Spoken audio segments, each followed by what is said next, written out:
அனைவருக்கும் வணக்கம். அறிதுயில் அறிவோம், அற்புதமாய் வாழ்வோம். வணக்கம் மாஸ்டர். என்னுடைய பேர் ஜெயகாந்தன். நான் அம்பத்தூர்லேருந்து வரேன். நான் ஹோட்டல்ஸ் வச்சுருந்தேன். இப்போது ரியல் எஸ்டேட் பண்ணுறேன். ஒரு 7-8 ஹோட்டல் வச்சுருந்தேன் கட்டிக்கரும்புன்ற பேரில். இப்போ ரியல் எஸ்டேட் பண்ணுறேன். அது இல்லாமல் மசாலா கம்பெனி ஒன்று ஆரம்பிச்சிருக்கேன். இது எல்லாமே இந்த February 9th 25th year 2025 February 9th அன்னைக்கு இதே இடத்துல அன்றைக்கி தான் ஃபஸ்ட்டு டே கிளாஸ் எனக்கு. இப்போது நவம்பர், இன்றைக்கி 9th இல்லையா? எக்ஸாக்ட்லி இன்றைக்கி 9th. February, March, April, May, June, July, August, September, October, November 10வது மாதம் ஸ்டார்ட் ஆயிருக்கு. இந்த 10 மாதத்தில் எனக்கு என்ன நடந்ததுன்றதை நான் ஷேர் பண்ணிக்கிறேன். அது இன்னும் 2வது தடவை. ஃபஸ்ட்டு தடவை உங்கள் எல்லாருக்கும் தெரியும், நம்ம பிறவி எல்லாரையும் முந்திக்கிட்டு நம்ம போய் தாயினுடைய கருவறையில் அடைஞ்சிருக்கோம். அங்கேயே வின் பண்ணிட்டோம் நம்ம எல்லாருமே. ஏன்னா வெற்றியாளர்கள்னாவே பயம், ஒரு டவுட்டு, வேறு யாருக்கோ அந்த இடம் அப்படின்ற எண்ணம் எனக்கும் இருந்துச்சு இந்த 10 மாதத்துக்கு முன்னாடி. இப்போ அப்படி இல்லை. ஐ ஆம் த லீடர், ஐ ஆம் த வின்னர், ஐ ஆம் தி ஒன் அப்படிங்கிற எண்ணம் எனக்கு வந்திருக்கு. ஓகேங்களா? அது மாதிரி தான் இப்போ எனக்கு என்ன நடந்ததுன்னா, நான் காலையில் 4 மணிக்கு ஃபோன் ஆன் பண்ணேன்னா ஆஃப் பண்ணிட்டு தான் தூங்கணும். ஆன் பண்ணலாம் தூங்க முடியாது. ஏன்னா 3 மணிக்கு கூட ஒருத்தர் ஒரு மாஸ்டர் வரலன்னு ஃபோன் வரும் கிச்சன்லேருந்து, சென்ட்ரலைஸ்ட் கிச்சன்லேருந்து. அப்போது ஃபோன் ஆஃப் பண்ணிட்டு தூங்கினா 4 மணிக்கு காலைல ஸ்டார்ட் பண்ணால் நைட்டு 12 மணிக்கு தான் ஃபோன் ஆஃப் பண்ண முடியும். அந்த அளவுக்கு ஃபோன் வந்துக்கிட்டே இருக்கும். ஒரு 90-95 பேர் ஒர்க் பண்ணாங்க. ஒரு 8 பிரான்ச்சஸ் நடந்துருந்துச்சு கட்டிக்கரும்புன்ற பேரில். 20 இயர்ஸாக அந்த பிஸ்னஸ் பண்ணிகிட்டு இருந்தேன். அதாவது 2005லேருந்து 2025 வரைக்கும். இந்த 20 வருஷத்தில் ஏராளமான முன்னேற்றங்களை பார்த்துருக்கேன், சரிவுகளையும் பார்த்துருக்கேன். ஆனால் என்னுடைய 2005லேருந்து 2025 கூட பெருசாக வளர்ந்தேன். பணத்துலேயும் சரி, பேர்லேயும் சரி, புகழ்லேயும் சரி. ஆனால் நிம்மதி இல்லை. நிம்மதி இல்லைன்னா என்ன? நான் நினச்சிருந்த இடம் வேறு. ஆனால் அந்த இடத்துக்கு போக முடியலையே. 20 வருஷமாக உழைக்கிறோமே. ஹோட்டல் இண்டஸ்ட்ரியில் 20 வருஷம். அதுக்கு முன்னாடி பல எத்த தின்னா பித்தந்திலையும் அப்படிங்கிற மாதிரி எந்த வேலை செஞ்சால் நம்ம நினச்ச இடத்துக்கு வந்துட முடியும் அப்படின்ற கன்ஃபியூஷன் எனக்குமே நிறைய கன்ஃபியூஷன் இருந்தது. பை காட் கிரேஸ் எனக்கு நிறைய விஷயங்கள் கிடைச்சிது. ஆனால் நான் தான் பண்ணல. ஏன் பண்ணல அப்படின்னா, இப்படி பண்ணால் இப்படி ஆயிருமோ, அப்படி பண்ணால் அப்படி ஆயிருமோ, ஏற்கனவே 2 பிஸ்னஸ் லாஸ் ஆச்சு, 18 பிஸ்னஸ் லாஸ் ஆச்சு, இது 19வது பிஸ்னஸ் ஆச்சு, இதுவும் அது மாதிரி ஆயிருமோ, இது எப்படி பண்ணலாம்? Full and full doubt. நம்பிக்கையே கிடையாது. முழுக்க அவநம்பிக்கை. 10வதுக்கு நம்ம ஜனங்க என்ன சொல்லுவாங்க?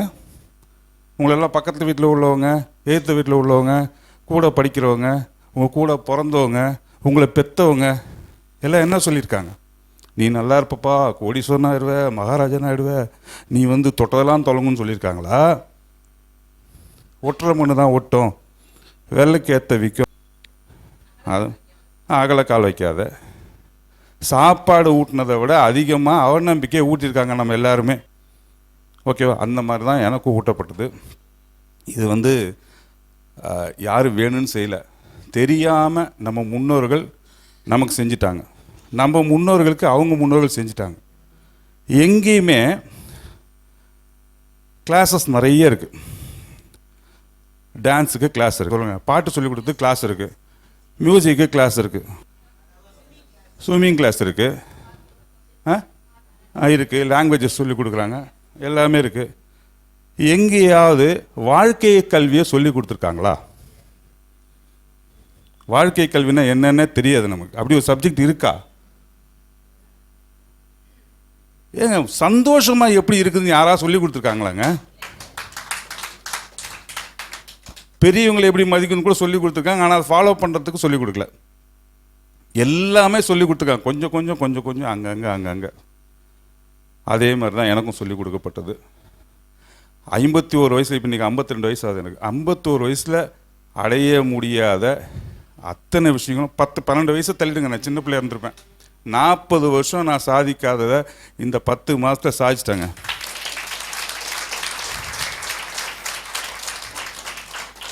இது நான் கைத்தட்டல் வாங்கிறதுக்காகவோ பெருமையாக பேசணுன்றதுக்காகவோ என்னை மேடை ஏற்றிட்டாங்கன்றதுக்காகவோ நான் பேசலை. இங்கேருந்து பேசுகிறேன்.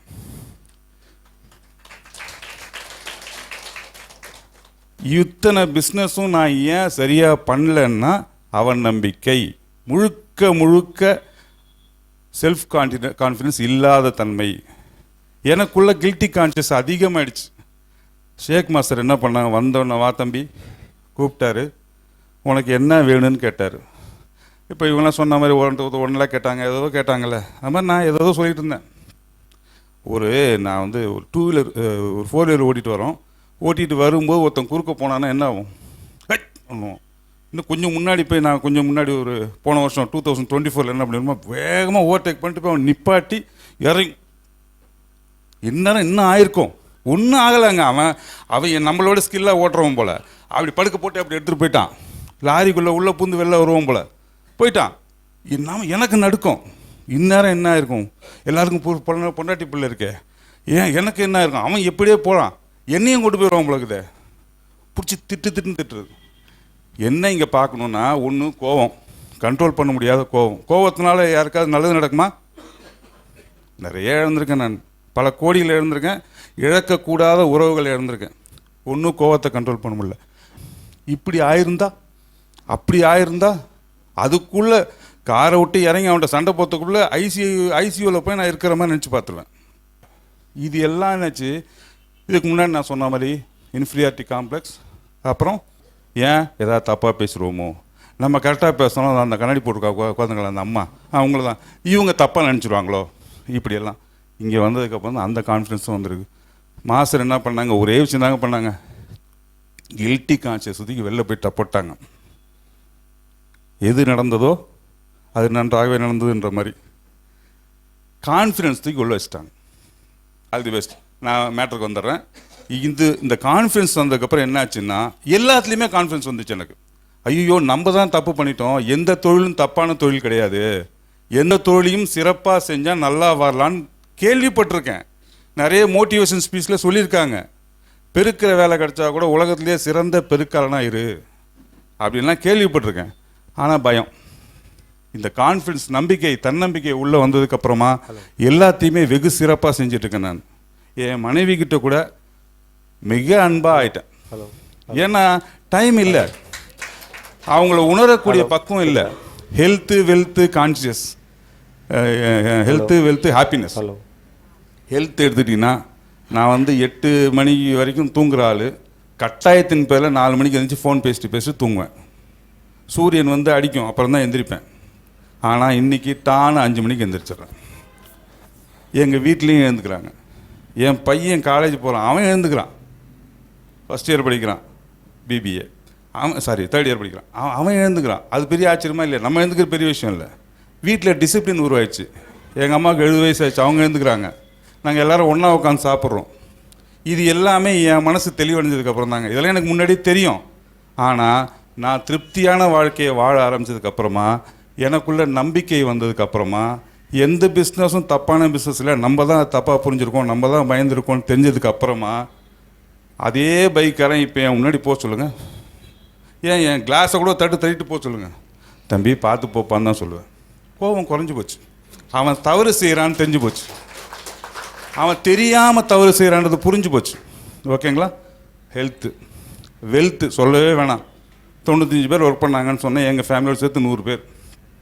இன்றைக்கி அந்த 100 பேரை வச்சு சம்பாதிச்ச அந்த காசை இன்றைக்கி நான் வெறும் 5 பேரை வச்சு சம்பாதிச்சிட்ருக்கேங்க. என் பிஸ்னஸை பற்றி இன்னும் டவுட் தெரியணுன்னா என்னோடய சகலை வந்திருக்கார் மகேஷ், பாண்டிச்சேரியிலேருந்து. கொஞ்சம் ஏந்துருங்க மகேஷ். அவர் வந்து பேங்க்கில் மேனேஜராக இருக்கார். அவருக்கு என்னுடைய எல்லாமே தெரியும், என்னுடைய டிரான்சாக்ஷன் முதற்கொண்டு அவருக்கு நல்லா தெரியும். அவரே வந்து சொல்லுவார் வெல்த். ஓகேங்களா? ஹாப்பினஸ். இப்போ நான் எப்படி இருக்கேன், என்னை பார்த்தா சோகமாக இருக்கா? குட்டி நான் அழகாக இருக்கேனாடா? தலையெழுத்தேன்னு சொல்கிறான். ஆமாம், உண்மையிலே நான் அழகாக இருக்கிறது எனக்கே தெரியுது. ஏன் கண்ணாடியை பார்த்து நான் மற்றவங்களை ரசிச்சதில்லை, என்னையே நான் ரசிக்கிறேன். ஸோ ஹெல்த் வெல்த் ஹாப்பினஸ் 3மே வந்துருச்சு எனக்கு. வேறு என்னங்க வேணும்? நான் அன்றைக்கி வந்தேன், இதேமாரி சொன்னாங்க. சரி என்ன தான் இருக்கான்னு முழு நம்பிக்கையோடலாம் சேர்ந்துல்ல, போய் சொல்லக்கூடாது மாஸ்டர். முழு நம்பிக்கை என்ன தான் செஞ்சு பார்ப்போமே, சேர்ந்து தான் பார்ப்போமே. முழு பணத்தையும் கூட நான் அன்றைக்கி கட்டல. உண்மையை சொல்கிறேன், இதை சொல்லாமல் தெரியாது. நல்லா இருந்தால் மிச்சத்தை கட்டுவோம், நான் அப்படியே எஸ் ஆகிடுவோன்ட்டு தான் உள்ளே வந்தேன்.